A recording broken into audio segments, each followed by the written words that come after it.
जय श्री कृष्णा, श्री राधे राधे सभी भक्तों को। आज सब कृष्ण दासों को वीडियो में स्वागत है।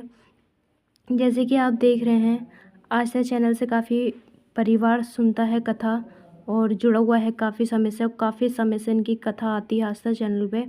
देवकीनंदन ठाकुर जी को बहुत पसंद करते हैं सभी भक्त, जो इनको गुरु मानते हैं, तो बहुत समय से जुड़े हुए हैं। जैसे देख रहे हैं, ऋषिकेश में कथा, बहुत पावन कथा का अवसर चल रहा है, जो उनके बेटे भी उसमें नज़र आ रहे हैं और उनकी फैमिली भी, पत्नी, माताजी, सभी फैमिली ऋषिकेश में नज़र आ रहे हैं। और कथा भी बहुत अच्छी पावन कथा चल रही है, शिव पुराण। आप देख सकते हैं काफ़ी भक्तों, जो कहीं भी कथा हो तो कथा में बहुत आनंद आता है, ऐसा लगता है बिल्कुल स्वर्ग से भी बहुत सुंदर, बहुत ही आनंद आता है कथा में, भजन में। और ये आनंद सिर्फ उसी को महसूस होता है जो कृष्ण भक्ति में रंगोए होते हैं, शिव भक्ति में रंगोए होते हैं, क्योंकि वही समझ सकते हैं इस आनंद का कीमत। तो आप देख सकते हैं सभी भक्त बहुत भाव से, श्रद्धा से कथा सुमन कर रहे हैं। सभी भक्तों के वैष्णव तिलक लगा हुआ है मस्तक पे, और देवकीनंदन ठाकुर जी वाइट वस्त्र पहने हैं और बहुत ही सुंदर लग रहे हैं। उनके भी लंबे लंबे केश हैं और मस्तक पे चंदन है, गले में तुलसी की कंठ धारण है। उनके पुत्र ने वाइट कुर्ता पहन रखा है और धोती पहन रखी है, उनकी भी शिखा है, और अपने पिताजी के साथ वो भी अपने भजन संध्या कर रहे हैं। लेकिन आपने इतने दिन से कथा चल रही है, श्रीमद् भागवत कथा, आपने उनकी फैमिली को साथ साथ में देखा है। माताजी आरती कर रही हैं उनकी, और उनकी पत्नी जी भी रोज़ कथा सुनती हैं, पूरी फैमिली बैठ के। और देख सकते हैं उनके पुत्र जब भी महासंतों के पास में होते हैं, अपने पिताश्री के नज़दीक, तो वो हमेशा नीचे ही बैठते हैं ज़मीन पर, संतों के चरणों में। ये इतना सुंदर संस्कार दिए हैं देवकीनंदन ठाकुर जी ने, क्योंकि सबको ज्ञान देते हैं, अपने पुत्र को भी बहुत अच्छा सा ज्ञान दिया है। आपने जब भी देखा होगा उनको, उनके चरणों में बैठे हुए देखा होगा, उनके बेटों को बहुत ही सुंदर प्रवचन सुनाते हैं, वो भी सुनाते हैं धर्म के। आप देख सकते हैं काफ़ी भक्त बहुत ही प्रसन्न, बहुत खुश हैं। सभी अपने भगवा रंग पहन के, पीला कुर्ता, धोती, मस्तक पे चंदन और शिखा रख के अपने श्रीमद् भागवत कथा का पाठ कर रहे हैं सब मिलकर। और देवकीनंदन ठाकुर जी ने, उनके पुत्र ने मिलकर बहुत ही ज़्यादा धूम मचा दी और सभी भक्त नाचने लगे, इतना आनंद आया कथा में। और इतना ही नहीं, कथा विराम होने के बाद में आरती भी करते हैं अपनी गंगा माँ की, जो बहुत बहुत बड़े संत, महासंत आते हैं। और देख सकते हैं उनके बेटे, उनके पुत्र, जो बहुत सुंदर तेज है उनके चेहरे पे, बहुत ही अच्छा उनकी वाणी है, बहुत मीठी वाणी है। बहुत कमी से इनका दर्शन होता है इनकी फैमिली का, लेकिन ऋषिकेश में अब इतने दिन हो गए हैं कथा चल करते करते, तो आपको रोज़ दर्शन हो रहे हैं उनकी पत्नी का। और आप देख सकते हैं देवकीनंदन ठाकुर जी, जो बहुत जुनून से अपनी कथा करते हैं, परम ज्ञान देते हैं गुरुवर।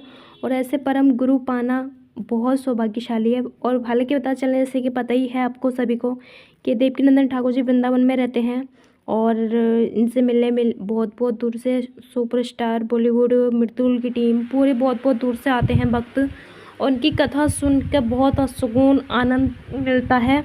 और भजन भी बहुत प्यारे गाते हैं। देख सकते हैं सभी भक्त कथा सुनने के साथ साथ अपनी माला जाप भी कर रहे हैं। ये भक्तों की पहचान होती है, वैष्णव तिलक और तुलसी की कंठ धारण और माला जाप। आप देख सकते हैं देवकीनंदन ठाकुर जी बहुत सुंदर लग रहे हैं। महासंत सभी हैं, उनकी माता जी भी हैं, पत्नी जी भी हैं और पुत्र भी हैं। महासंत अपने कहते हैं ना, भगवान अपने भक्तों को कहीं से कहीं तक खींच लेते हैं जब उनका कोई भी कार्यक्रम होता है। तो आप देख सकते हैं कोई भी प्रोग्राम है तो भागवत कथा हो और संत का बुलावा ना हो, ऐसा हो ही नहीं सकता। आप देख सकते हैं सभी आरती कर रहे हैं महादेव की, और सभी ही इतने महासंत हैं, सभी के हाथ में आरती थाली है, और इतना सुंदर दरबार है। भोले बाबा की नगरी सौभाग्यशाली हैं कि देवकीनंदन ठाकुर जी को भोले बाबा ने बुलाया, तो उनको ऐसे बुलाया कि श्रीमद् भागवत कथा करने का अवसर प्राप्त हुआ।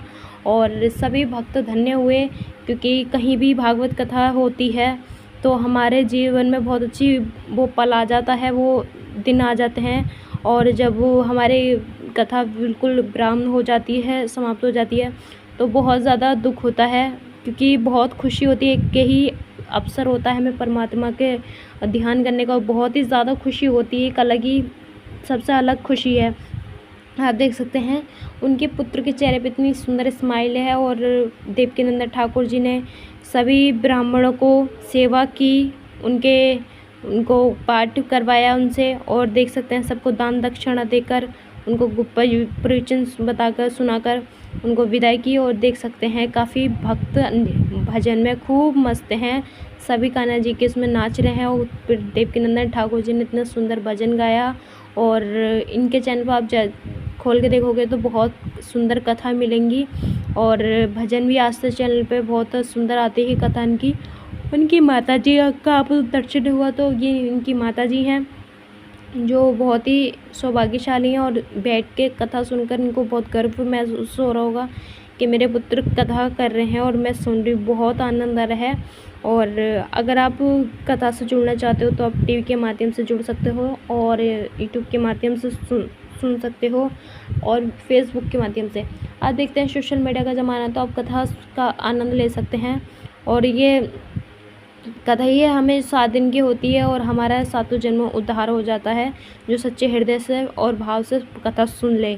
और सभी को यही कहना चाहेंगे कि कथा चाहे थोड़ी सुने लेकिन जीवन में उतारें, और श्रद्धा से भाव से सुने, और हो सके कर्म अच्छा करें, हद से हद कर्म अच्छा ही हो, और परमात्मा को ध्यान करके चलें। जीवन में कितना भी धन कमा लो, कितना भी शोहरत कमा लो, पर अपना भगवान को याद करके चलें।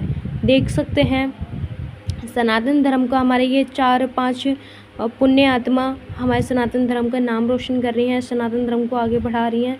और हमारा भी कर्तव्य बनता है, जब ऐसे महान गुरु हमारे इतना कुछ हमें ज्ञान प्रदान करते हैं, तो ऐसे गुरु को हमारे बहुत थोड़ी छोटी से चीज़ों से सपोर्ट करना चाहिए। तो प्यार भरे कमेंट्स कर दो गुरुदेव के लिए। कमेंट में जय श्री कृष्ण, जय श्री राम लिखना ना भूलें।